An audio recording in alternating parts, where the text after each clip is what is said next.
तो hi friends, कैसे आप लोग। मेरी उम्मीद है कि बेहतर और शानदार होंगे मेरे दोस्त। इस नए सेशन में मेरे भाई सभी का स्वागत है मेरे भाई। और जितने लोग लाइव जुड़ चुके हैं मेरे भाई, सबको सुंदर सा गुड इवनिंग मेरे भाई। क्लियर। तो आज का सेशन एकदम बेहतरीन रहने वाला मेरे दोस्त, क्योंकि इस सेशन में हम लोग पढ़ने वाले हैं आज एक नया चैप्टर नंबर कौन सा मेरे भाई, चैप्टर नंबर 5। क्योंकि अभी तक एकदम बेहतरीन तरीके से और बेहतरीन अंदाज मेरे भाई अभी तक हम 4 चैप्टर पढ़ लिए। क्लियर। और उस चैप्टर में मेरे भाई हम लोग क्या क्या क्लियर किए हैं, तो बहुविकल्पी और लिखित प्रश्न जो एग्जाम के ओरिएंटेड बहुत विशेष है। क्लियर। तो इस सेशन में भी क्या करेंगे मेरे भाई कि जो समांतर श्रेणी है, अर्थमेटिक प्रोग्रेशन है मेरे भाई, ये उसी ओरिएंटेड से पढ़ेंगे जो एग्जाम के बेस पर मेरे भाई। क्लियर। जो एग्जाम में 2025 के लेवल से हो मेरे दोस्त, इस लेवल से प्रश्न पढ़ेंगे। क्लियर। तो ज्यादा समय नहीं लेते मेरे भाई, जो कुछ नोट में लाए हैं कि इस सेशन जो चैप्टर जो ये समांतर श्रेणी है, इसमें क्या पढ़ेंगे और किस तरह से पढ़ेंगे और कितने प्रश्न आते हैं। तो मेरे भाई देखिए, आप लिखे नोट नंबर 1 लिखे हैं कि सबसे पहले इस सेशन में जो चैप्टर समांतर श्रेणी है मेरे दोस्त, इस सेशन में हम लोग विगत वर्षों में पूछे गए प्रश्न पढ़ेंगे। यानी समांतर श्रेणी से जो प्रीवियस ईयर के प्रश्न हैं उनको करने। क्लियर। जब उस प्रश्न को कर लेंगे मेरे भाई प्रीवियस ईयर की, तो हम लोग को ये चीज क्लियर हो जाएगा कि हाँ प्रश्न कितने आ रहे हैं और किस लेवल से प्रश्न आ रहे हैं मेरे भाई। कंफर्म। तो जब वो चीज क्लियर कर लेंगे प्रीवियस ईयर से, तो फिर जो 2025 बोर्ड एग्जाम में पूछे जाने वाले संभावित प्रश्न को हम अनुमान लगा लेंगे कि नहीं। जब प्रीवियस ईयर का बेहतरीन तरीके से अध्ययन कर लेंगे मेरे दोस्त, तो फिर सेकेंड नोट में ये लिखे हैं कि 2025 का जो बोर्ड एग्जाम होगा मेरे भाई, उसमें जो समांतर श्रेणी का प्रश्न है किस लेवल से पूछेगा वो हम लोग अनुमान लगा लेंगे। क्लियर। जब वो क्लियर हो जाएगा मेरे भाई, तो जो समांतर श्रेणी है इस अध्याय के क्या करेंगे, महत्वपूर्ण प्रश्न जो है मेरे भाई, समांतर श्रेणी की जो प्रश्न है महत्वपूर्ण जो किताब में दिया गया उसको भी क्लियर करेंगे मेरे भाई। तो क्लियर। तो ये था पहला नोट कि प्रीवियस ईयर के प्रश्न देखेंगे और उससे अनुमान प्रश्न को भी देखेंगे और साथ साथ इस अध्याय का महत्वपूर्ण प्रश्न देखेंगे। जब इतना चीज देख लेंगे भाई, ये केवल बहुविकल्पी का ही नहीं है, ये बहुविकल्पी क्या मेरे भाई, बहुविकल्पी प्लस लिखित दोनों का है। दोनों का है मेरे भाई कि बहुविकल्पी के प्रीवियस ईयर भी देखेंगे और लिखित भी देखेंगे। सेम उसी तरह मेरे दोस्त लिखित के भी क्या करेंगे, लिखित के मेरे भाई जो विगत वर्षों के प्रश्न है और आने वाले दोनों देखेंगे। कंफर्म। ये चीज याद रखना मेरे भाई। क्लियर। और इस बता दें तो इस अध्याय से हमेशा नोट सेकेंड है मेरे भाई, इस अध्याय से हमेशा 2 प्रश्न पूछे जाते हैं।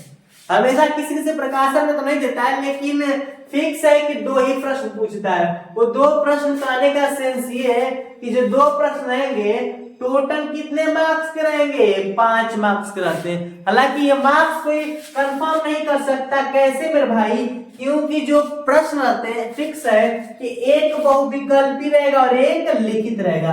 बहुविकल्पी का तो 1 मार्क्स फिक्स है, लेकिन अगर लिखित के क्वेश्चन लॉन्ग हो तब 4 नंबर का होता है तो 5 मार्क्स हो गया। और नॉर्मल मेरे भाई 3 नंबर का भी होता है, 2 नंबर का भी होता है। कंफर्म। हाईएस्ट मार्क्स बोले मेरे भाई तो ये 5 नंबर है। इस चैप्टर में हम लोगों का कितने मार्क्स छुपा है मेरे भाई, 5 मार्क्स छुपा है, जिसको हम लोग को लेना है। इस चैप्टर से हम लोग को 5 मार्क्स छीनना है मेरे भाई, हम लोग अच्छे तरीके से छीन लेंगे इससे। क्लियर। क्योंकि हर अध्याय में देखा जाए तो 4 से 5 मार्क्स लेकर बैठे रह रहे हैं हम लोग का। क्लियर। और बता दें मेरे भाई 2 प्रश्न तो है ही, जैसा बहुविकल्पी और लिखित। एक प्रश्न बहुविकल्पी से और एक प्रश्न लिखित से। क्लियर। ये इस अध्याय की जानकारी मेरे भाई।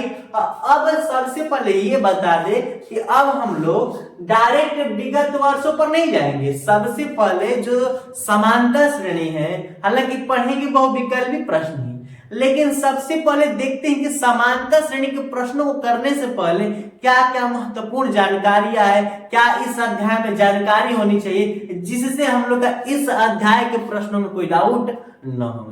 कंफर्म।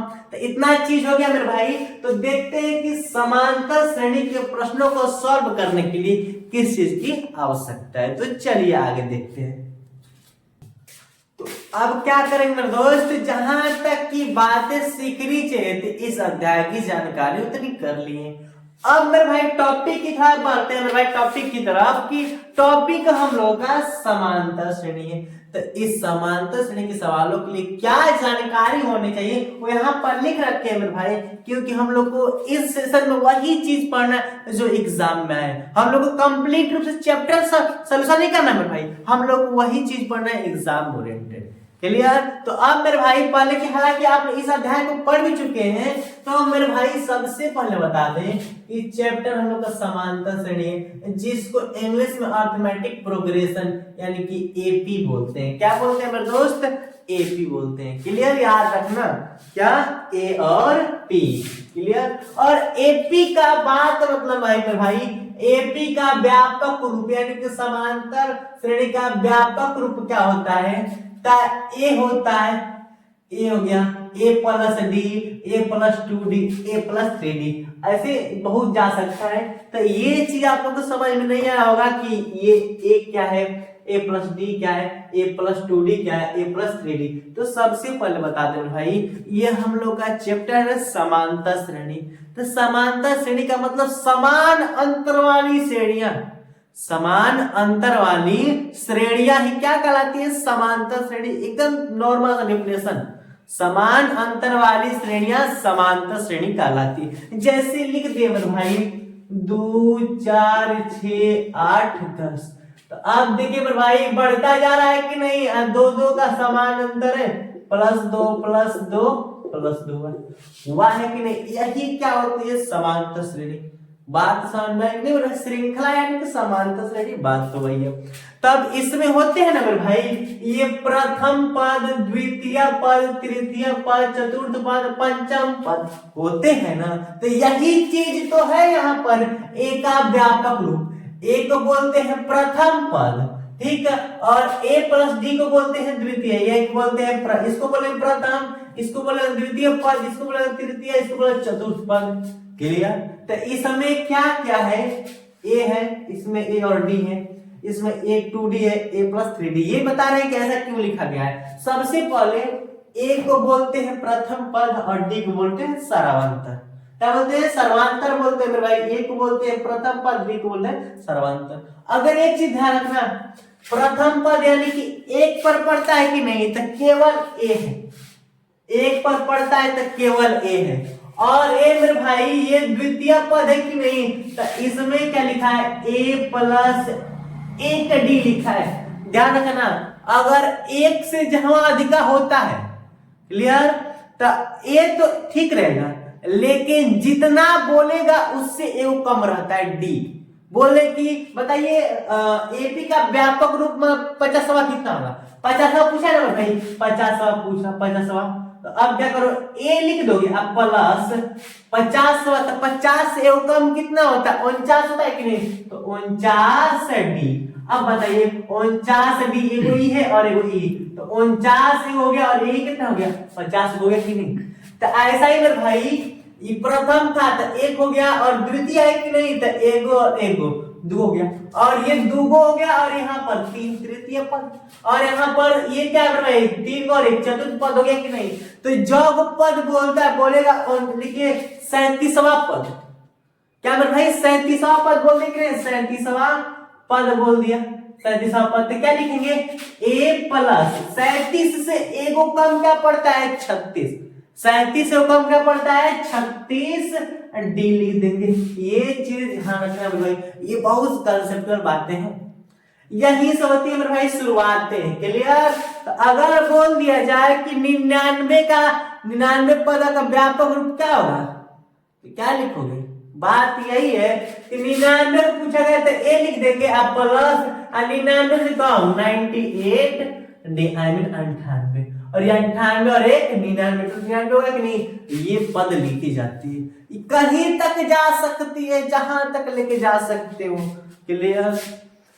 आई समझ में कि नहीं? अच्छे तरीके से बातें तो आ गई हो मेरे दोस्त। अब बात ये आती है कि इसमें कुछ सूत्र का उपयोग होता है, जो सूत्र यहाँ पर लिख रखे हैं। क्या लिख रखे हैं, ध्यान से देखते रहना। इतनी बातें डन है ना मेरे भाई, तो सबसे पहले जितने लोग लाइव देख रहे हैं मेरे भाई, सेशन को क्या कर दे, लाइक कर दे और शेयर कर दे। क्या मेरे भाई, लाइक करो शेयर कर दो। तो सूत्र की बात कर रहे थे कि एपी का एनवा पद, ध्यान रखना एनवा पद के लिए सूत्र होता है। हालांकि हम लोग अच्छे तरीके से ये चीज को पढ़ रखे मेरे भाई।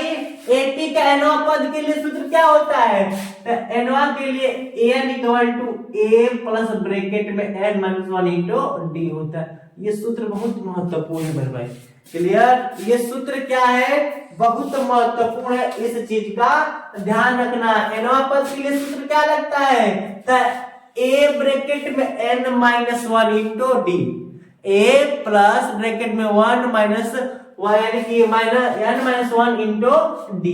तो यहाँ पर ए तो हो गया प्रथम पद, ए का मतलब बता रखे हैं कि प्रथम पद होता है, ठीक। और डी का मतलब बता दिया गया है कि सर्वांतर होता है। ए का मतलब सूत्र यही ना है कि A plus N minus 1 into D, तो ए का मतलब प्रथम पद, डी का मतलब होता है सर्वांतर। यहां तक तो कोई डाउट नहीं। अब मन में ये हो कि यन कहां से आ गया मेरे भाई, तो यन का मतलब होता है नंबर, संख्या।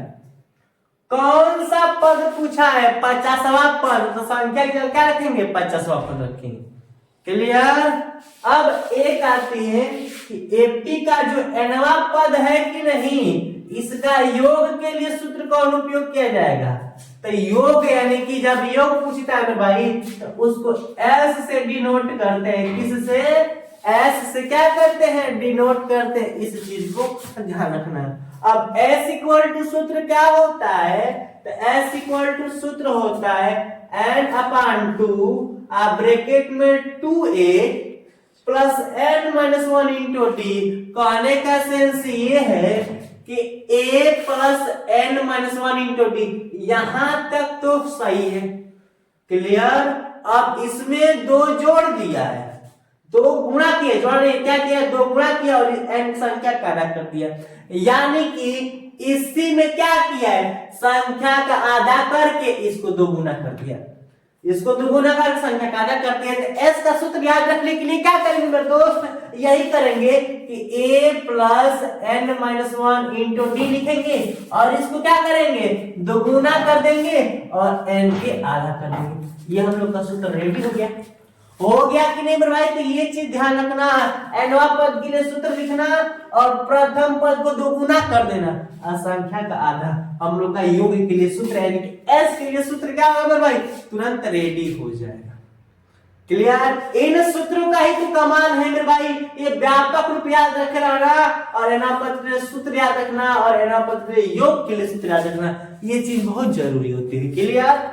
अब एक और अंतिम एक और है मेरे भाई कि यदि एपी का अंतिम पद यानी कि एनवा पद एल, यानी कि एल का होता है, बोला है ना कि अंतिम पद यानी कि लास्ट नंबर एल, जब अगर एनवा पद ना दिया एल दे दिया हो, एल लास्ट अंतिम पद दे दिया मेरे भाई, अंतिम पद, तो जब अंतिम पद दे रखा है तो इसके लिए इसको भी हम एस से ही डिनोट करते हैं और एस इक्वल टू क्या हो गया है, n अपान 2a प्लस l लिख रखा है, संख्या का आधा किया है और a लिखा है, n माइनस 1 इंटू डी को हटा के l लिख दिया।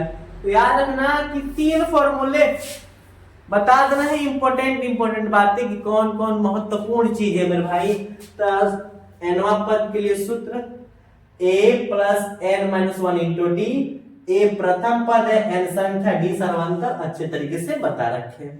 और दूसरी बात कि एनवा एपी का एनवा पद के लिए योग के लिए सूत्र याद रखना, योग के लिए सूत्र क्या है, आई मीन इसको भी ऐसी बोलते हैं, ध्यान रखना। 2 ऐसे है, यहाँ पर भी यहाँ पर, एक है योग के लिए, एक योग के लिए और अंतिम पद के लिए मेरे भाई, क्लियर। तो एस के लिए क्या है, एन अपान 2 ब्रैकेट में 2a plus N minus 1 into d. ये बताएं कि कैसे बनेगा, दाइन एनवा पद का सूत्र लिखो, एक को डबल कर दो, संख्या का आधा कर दो, क्लियर। आगे संख्या का आधा कर दो, फिर लिखा है एपी का अंतिम पद एनवा पद एल हो तो एस इक्वल टू क्या होगा, एन अपान 2 ब्रैकेट में ए प्लस एल होगा, क्लियर। यहाँ पर क्या है मेरे भाई, तो एस तो ठीक है, एन क्या है, तो एन का मतलब वही संख्या होगी। क्लियर। और ए का मतलब होता है प्रथम पद। क्लियर। और एल का मतलब होता है मेरे भाई लास्ट, यानी कि अंतिम पद। अंतिम पद या संख्या होगी। कोई दिक्कत? अब ये तो ठीक है, कंफर्म। इतनी चीजें बेहतरीन तरीके से और अच्छी तरीके से आगे की नहीं मेरे भाई, ये चीज अगर जिसको कंप्लीट है तो फिर मेरे भाई जो आने वाले 2 प्रश्न है कि नहीं एग्जाम में 25 में आने वाले 2 प्रश्न मेरे भाई, तो फिर वो 5 नंबर कहीं नहीं गया है जिसका इतनी चीजें कंप्लीट है। कंफर्म। तो एक चीज और बता दे मेरे भाई, ये तो ठीक हमेशा दे रहेगा, अगर डी निकालना हो तो क्या होता है, क्या मेरे भाई कहने का सेंस ये कि लिख रखे यहाँ पर 3 से 5, फिर यहाँ पर 7, यहाँ पर 9 और यहाँ पर 11 हुआ।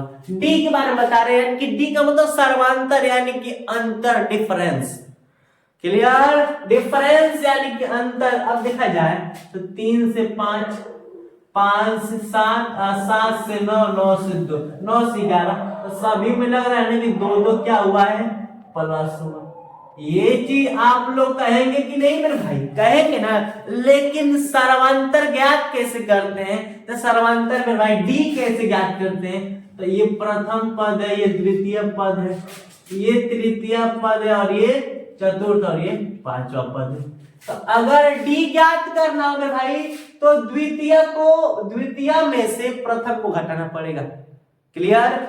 5 में से अगर देखा जाए कि कितना का अंतर है, तो 5 में से 3 घटाया जाए कितना का अंतर है भाई, तो 2 का। क्लियर। तो वही का ना गैप है।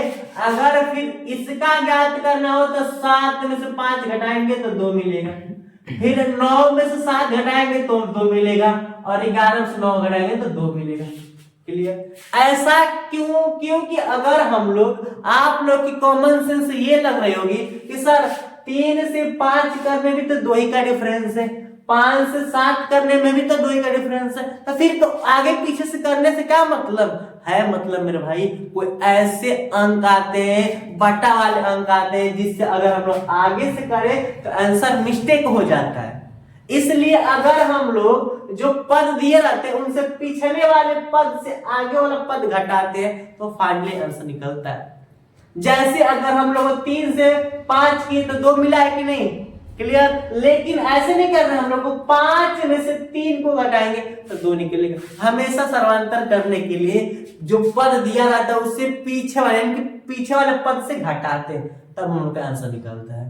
कंफर्म आए कि नहीं? बात तो समझ में आई। ये डी निकालने का रूल होता है, और इतनी कंसेप्चुअल बातें थी, इतना जिन मेरे दोस्त को क्लियर है, तो फिर मेरे भाई जो अगला सेशन स्टार्ट होगा उसमें बहुविकल्पी सवाल शुरू होंगे, और वो मेरे भाई वो सवाल हम लोग को विगत वर्षों के रहेंगे, वो चीज क्लियर कर लेंगे, प्रीवियस ईयर को देख लेंगे, तो फिर क्लियर हो जाएगा कि हाँ प्रश्न किस तरह के आएंगे। कंफर्म। इतनी बातें समझ में आ गई। जब वो चीज क्लियर हो जाएगा मेरे भाई, तो अब तो हम लोग समझ गए कि सवाल किस तरह के आ रहा है, तो उसी तरह के ही सवाल पढ़ेंगे, क्योंकि हम लोग वही पढ़ना है जो एग्जाम में आए, एक्स्ट्रा नहीं। अब मैथ की टेंशन लेना ही नहीं है मेरे भाई। क्लियर। तो इस सेशन को यहीं तक रखते हैं मेरे भाई, क्योंकि जो जो जानकारियां थी हम लोग अपने आप अपने अंदर प्राप्त कर लिए। अब मिलते हैं मेरे भाई नेक्स्ट सेशन में, लेकिन सेशन पर जाने से पहले मेरे भाई सब लोग सेशन को लाइक कर देंगे और शेयर करेंगे, भूलेंगे नहीं। क्लियर। मिलते हैं नेक्स्ट एपिसोड में। Thanks for watching. जय हिंद।